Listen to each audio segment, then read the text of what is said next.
So kung isa kang newbie runner na katulad ko na sabihin na natin sapatos lang yung meron ka, wala kang maraming gears or latest and greatest na running gears katulad ng smartwatch or heart rate monitor or kahit ano pa mang mga abubot dyan, well, pakinggan mo to, makakatulong to sa'yo.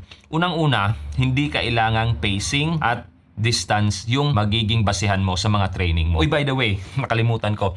Anta G21 Pro, malapit ko nang gawan to ng review. Abangan nyo.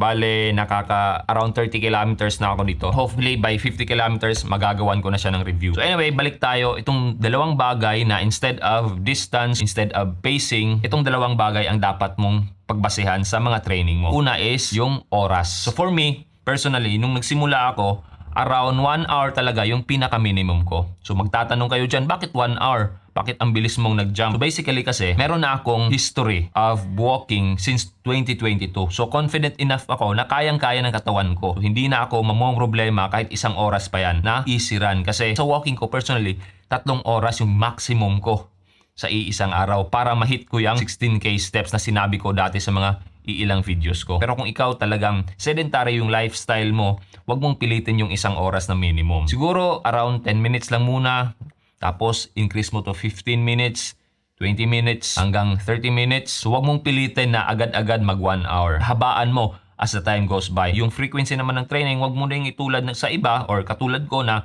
5 to 6 times sa isang week. So maaring magsimula ka din sa 2 or 3 times a week lang. So pangalawa, hindi pacing yung pagbabasehan natin, kundi effort. So sa effort na ranging 1 to 10, 1 being the easiest, tapos 10 yung hardest, tansyahin mo lang na around 4 to 5 or 4 to 6 lang yung effort mo.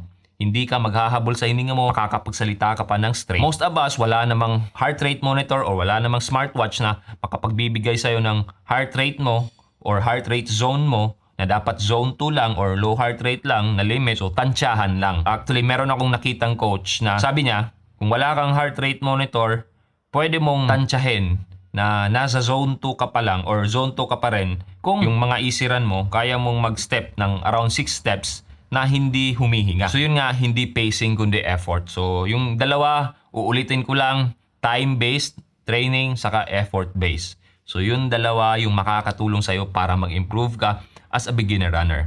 Panigurado yan.